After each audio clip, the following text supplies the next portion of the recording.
Hello, my name is Yemina Briones and I'm going to talk about hip strength and core endurance among female adolescent runners. The hip muscles are connected from your pelvis to your femur. Hip strength is extremely important for your musculoskeletal health. Your hips help stabilize and translate forces from your legs to your trunk and vice versa. Runners, introducing the hip flexors. A lot of people are surprised to hear the hip flexors mentioned as an important muscle for running. So what does this group of muscles do?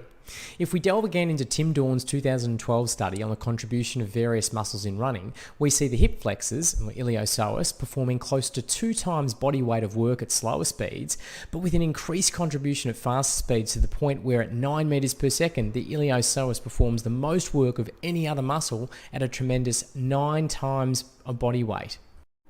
So what functions do the hip flexor muscles serve in runners?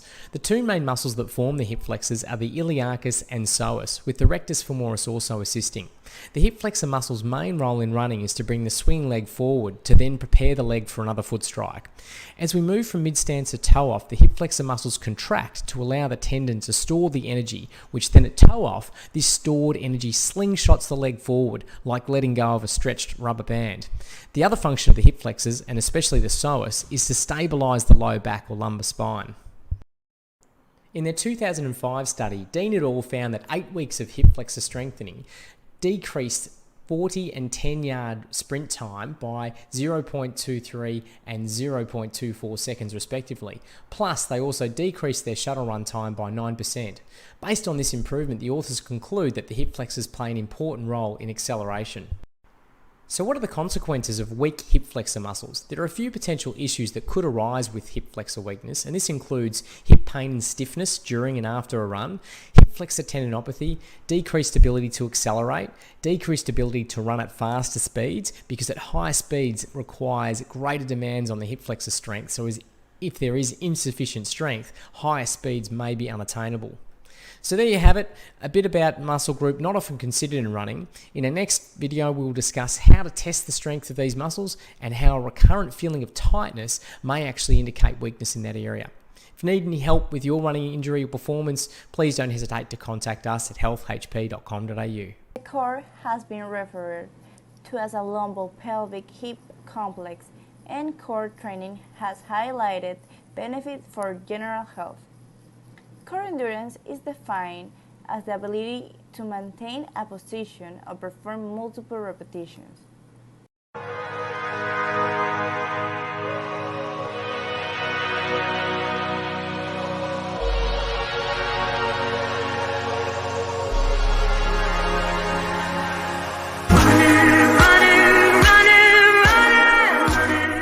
What's up, everybody? Welcome back to the channel on this beautiful sunny day in New Jersey. I'm loving today. I love everybody for all the love and support that everybody's been giving me. I can't stress it enough.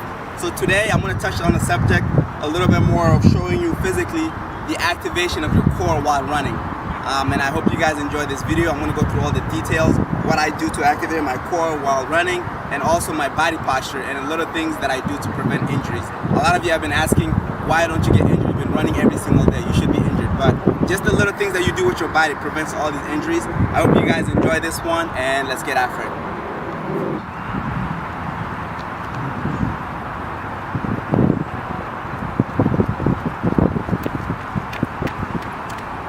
Alright, right here with this quick run, all I had done was activate my core, and by just tightening up the muscles around. So I'm not really flexing my core, because realistically, if you try to flex your core, you won't be comfortable, you won't be able to breathe right. So I tighten up the outer part of my ab, my obliques, just to get it activated and engaged. Engaging your core is very important for a runner, because not only you get a good ab workout, but also you get to activate your body, and you get to actually have more energy. You'll be energy efficient throughout your whole run. So right now I'm going to go a little slower so you guys can see all the movement in my core, what's happening when I have it a little bit engaged. So let's check that out.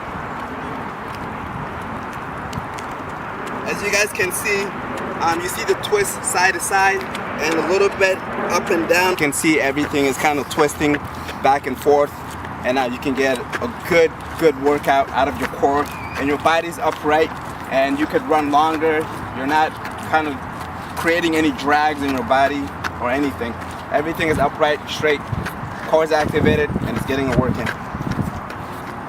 If you keep it upright and tight, the engagement actually ends up being much better than it would initially be. So if you look closely, everything is twisting, going up and down. And if you want to make everything a lot easier too, just touch your stomach for a second. Feel the movement, kind of feel it for yourself so you know you're doing it right. If you touch your core and you're doing it right, you're going to feel all the movement. The little movement, you're going to be like, yes, this is the right way, and you just continue with your run. Hope that this answered a lot of your questions. Let me know if you have any recommendations or any other video you want me to touch upon, and we'll go from there. And if you have any question, feel free to DM me on Instagram, HellaGood9, or on the comment box. I always get back to everybody, so we'll take care of all of that, all right? We'll see you guys in the next video. Take care. Applications in physical therapy. Strength testing on hip abduction and hip external rotation. And endurance testing to test endurance of the core. We are going to do side plants and side leg bridge. There is no correlation between hip strength and core endurance in the adolescent female runners. In the clinic, manual muscle tests may not give a clinician information regarding a patient endurance capacity, which we propose to be one of the causative factors to development of the patellofemoral pain syndrome, or better known as PFPS, in a running population. However, imbalances in this area can have consequences on our body, such as increased fatigue, decreased resistance to different types of injuries in runners. Pros and cons. Cons. Imbalance in the hip or core muscles can cause injury in runners. Pros. Core endurance and hip strength improve stability and balance when running. Issue apply in Ecuador. According to statistics, 16% of the female population perform some sport, including running. Conclusions. There is little to no correlation between hip strength and core endurance in the adolescent female runners.